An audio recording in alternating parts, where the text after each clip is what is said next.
जय सिया राम। मैं आचार्य राजेश श्री राम जन्मभूमि अयोध्या से।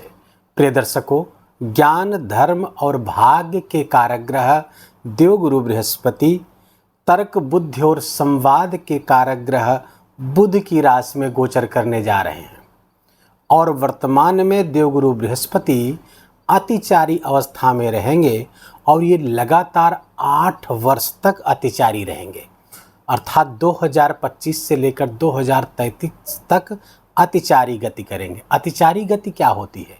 अतिचारी गति क्या होती है? जब सामान्य गति से तेज कोई ग्रह चलने लगता है तो अतिचारी ग्रह होता है।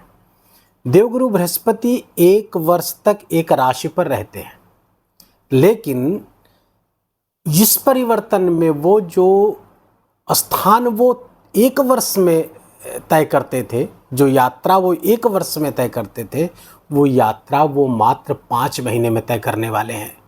आप अंदाज़ा लगा सकते हैं कि देवगुरु बृहस्पति इस समय 2.5 गुना तेज गति से चल रहे हैं। किसी हड़बड़ी में गुरु हैं, अत्यंत तेजी में है गुरु, और साथ ही साथ शनि भी अतिचारी गति कर रहे हैं और शनि भी लगभग 8 वर्ष ऐसे ही अतिचारी गति करते रहेंगे। देवगुरु बृहस्पति और शनि की अतिचारी गति पूरी दुनिया को बदल देगी। शास्त्रों में कहा गया है, जब देवगुरु बृहस्पति और शनि दोनों अतिचारी गति करते हैं तो युग परिवर्तन होता है। आज जैसी दुनिया आप देख रहे हैं 2033 या उसके बाद ऐसी नहीं रहने वाली है। इसे युग परिवर्तन की घड़ी कहा जा रहा है और ये बहुत कुछ बदल के रख देने वाली स्थिति है। शास्त्रों में इसे कहा गया है शिव की समाधि खोली जाना, अर्थात शिव का तांडव करके असुरों का संहार करना। देवगुरु बृहस्पति और शनि की इस अतिचारी गति में ऐसा होने जा रहा है। हम सबको बहुत सावधान रहना है। आइए जानते हैं कि देवगुरु बृहस्पति का यह गोचर आपकी राशि के लिए कैसा रहने वाला है। साथ ही साथ वो सटीक उपाय बताऊंगा जो मेरे 26-27 वर्ष के ज्योतिष कैरियर का निष्कर्ष है, जिसके कारण देवगुरु बृहस्पति की इस अतिचारी गति में भी आप देवगुरु बृहस्पति से सर्वोत्तम लाभ ले पाएंगे। आज हम जानेंगे मेष राशि के जातकों के लिए देवगुरु बृहस्पति का अतिचारी गति करना कैसा परिणाम देने वाला है। आपके राशि से तीसरे देवगुरु बृहस्पति अतिचारी गति करेंगे।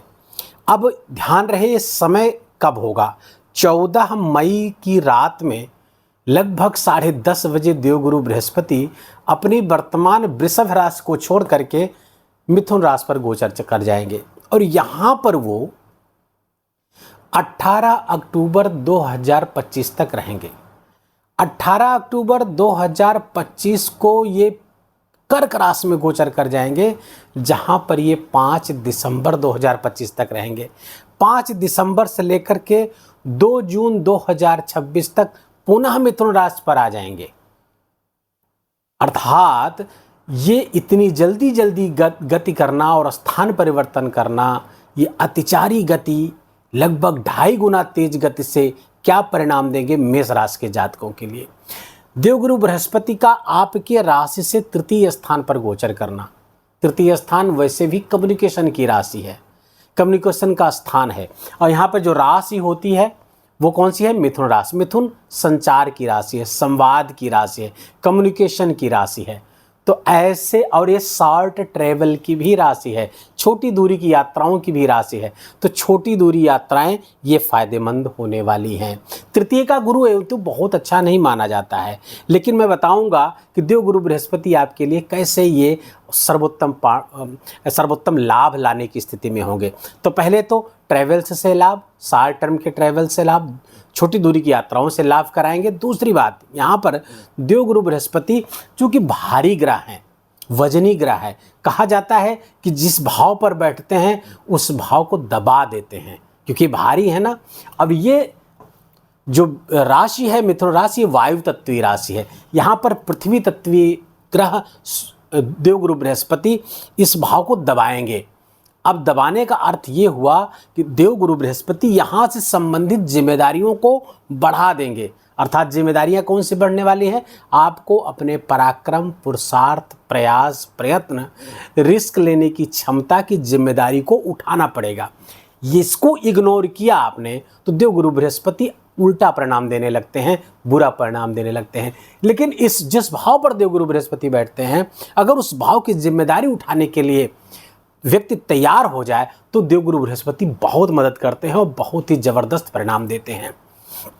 देवगुरु बृहस्पति आप ये संवाद का, संचार का, कम्युनिकेशन का, मीडिया का स्थान है। यहाँ पर आएंगे, अगर इसी जिम्मेदारी आप उठाते हैं तो आपको सर्वोत्तम लाभ देने की स्थिति में रहेंगे। आप यूट्यूबर हैं, आप सोशल मीडिया इन्फ्लुएंसर हैं, या इलेक्ट्रॉनिक मीडिया, प्रिंट मीडिया, किसी से भी जुड़े हुए हैं, तो ये गोचर देवगुरु बृहस्पति का आपके लिए किसी वरदान से कम नहीं है। अत्यधिक लाभ होगा, लेकिन ध्यान रहे, हड़बड़ी में है देवगुरु बृहस्पति, जल्दी जल्दी जा रहे हैं, कुछ छूटने का भी खतरा यहाँ पर है, तो ध्यान रहे कुछ छूटने न पाए।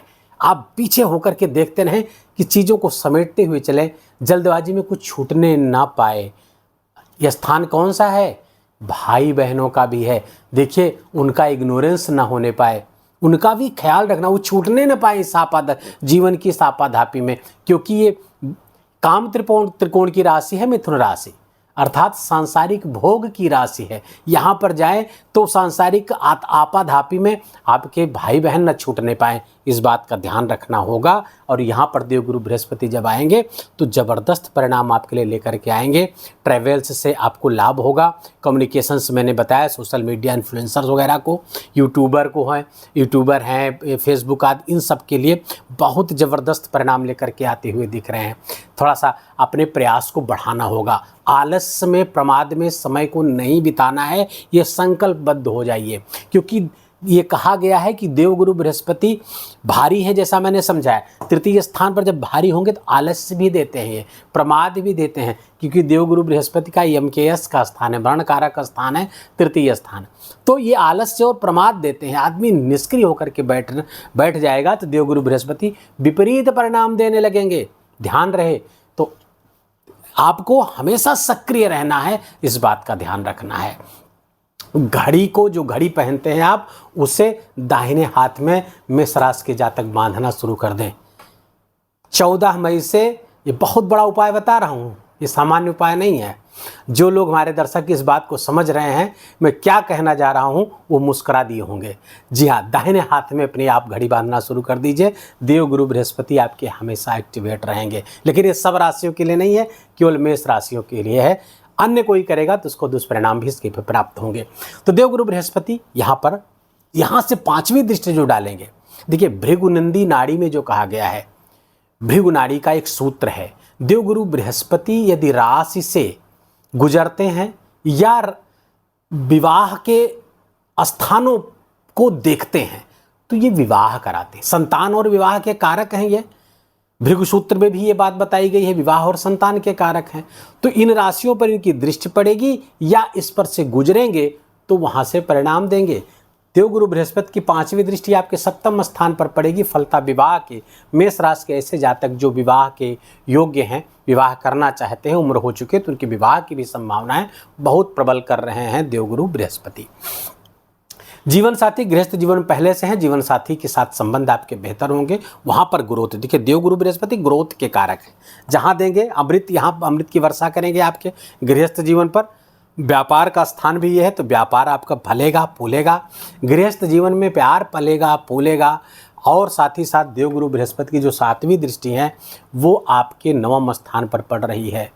देवगुरु बृहस्पति का जो ठीक 180 डिग्री का स्थान होता है, उसको अगर आपने निगलेक्ट किया, उसको आपने ध्यान नहीं दिया, उसका केयर नहीं किया, तो भी देवगुरु बृहस्पति अच्छे परिणाम नहीं देते हैं। और अब ये गुरु की जो 7वीं दृष्टि है वो कहाँ पड़ रही है? 9वें भाव पर पड़ रही, भाग्य और धर्म के स्थान पर पड़ रही, पिता के स्थान पर पड़ेगी। तो धर्म से जुड़े रहना, स्पिरिचुअलिटी से जुड़े रहना, मंदिर जाने का निरंतर क्रम जारी रखेंगे तो देवगुरु बृहस्पति बहुत अच्छे परिणाम देंगे। पिता के साथ संबंध अच्छे बनाकर रखेंगे, उनका सम्मान करेंगे, देवगुरु बृहस्पति अच्छे परिणाम देंगे। देवगुरु बृहस्पति का जो 9वीं दृष्टि है आपके एकादश लाभ स्थान पर पड़ेगी। फलता ग्रोथ देंगे ना, तो लाभ का ग्रोथ देंगे, इनकम बढ़ने वाली है मेष राशि के जातकों की। यद्यपि आपके 7.5 का दौर भी चल रहा है, प्रारंभ हो चुका है, लेकिन फिर भी देवगुरु बृहस्पति उसमें बहुत राहत आपको देने जा रहे हैं। देवगुरु बृहस्पति की जो इनकम के भाव पर दृष्टि होगी और आपकी राशि से 11th लाभ भाव पे राहु का भी गोचर शुरू हो जाएगा 18 मई से। तो दोनों ग्रह मिलकर के वहाँ ग्रोथ जबरदस्त कराने वाले हैं। तो इनकम के सोर्सेज कई प्रकार के जनरेट हो सकते हैं, इनकम बढ़ेगी, बड़ी इच्छाओं की पूर्ति इस समय देवगुरु बृहस्पति कराएंगे। कुछ बड़े लाभ हो सकते हैं, प्रमोशन आदि की संभावना बढ़ा रहे, पदोन्नति पद का लाभ भी यहाँ पर देवगुरु बृहस्पति आपको करा सकते हैं मेष राशि के जातकों को। अब आते हैं हम आपके उपाय क्या करें जिससे ये लाभ आपके बेहतर हो जाएं। अब उसके लिए क्या करना है, देखिए देवगुरु बृहस्पति किसकी राशि पर गोचर कर रहे हैं, बुध की राशि पर गोचर कर रहे हैं। बुध के प्रत्यक्ष देवता कौन है, भगवान विष्णु। गुरु के भी प्रत्यक्ष देवता भगवान विष्णु हैं। तो विष्णु सहस्रनाम का पाठ करना अमोघ होगा इस कालखंड में मेष राशि के जातकों को। विष्णु सहस्रनाम का पाठ कम से कम 2 बार रोज करें, एक बार सुबह एक बार शाम, 3 बार कर सके तो सर्वोत्तम होगा। और देवगुरु बृहस्पति की जो परिवर्तन की प्रक्रिया चल रही है, शनि और गुरु दोनों अतिचारी होकर के जो महान परिवर्तन की स्थिति ला रहे हैं, उसमें आप पर कोई भी बुरा प्रभाव नहीं पड़ेगा, इसकी गारंटी है। 100% गारंटी मैं ले रहा हूँ, शास्त्रों के दम पे, संतों के दम पे, भगवान विष्णु के दम पे, ये गारंटी मैं ले रहा हूँ। तो विष्णु सहस्रनाम का पाठ प्रारंभ कर दीजिए। इसके अलावा और किसी उपाय करने की आपको आवश्यकता नहीं, और कोई उपाय करने की आवश्यकता नहीं है। हाँ, हो सके तो 5 मुखी, 10 मुखी और 11 मुखी रुद्राक्ष भी आप गले में अपने धारण कर लेंगे तो ये गोचर और भी आपके लिए शुभ होता हुआ दिखाई देगा। वीडियो को यहीं विराम देंगे। वीडियो अच्छा लगा हो, आपके काम का लगा हो, मेरा बोलना आपका सुनना दोनों सार्थक हुआ हो तो कृपया करके इस वीडियो को लाइक करिएगा, अपनों के साथ इसको शेयर करके उनको भी इसका लाभ दीजिए। कमेंट में जाकर जय सिया राम लिखना बिल्कुल भी मत भूलिएगा, मेरा विशेष निवेदन, विशेष आग्रह आपसे। चैनल पर नए हैं तो इसको सब्सक्राइब कर लीजिए, बेल आइकन की घंटी दबा लीजिए ताकि नई वीडियो की सूचना आप तक शीघ्र पहुँच सके। अपना बहुत बहुत ख्याल रखिए, अपनों का ख्याल रखिए, माता पिता की खूब सेवा करके उनका आशीर्वाद लीजिए। जय जय सिया राम।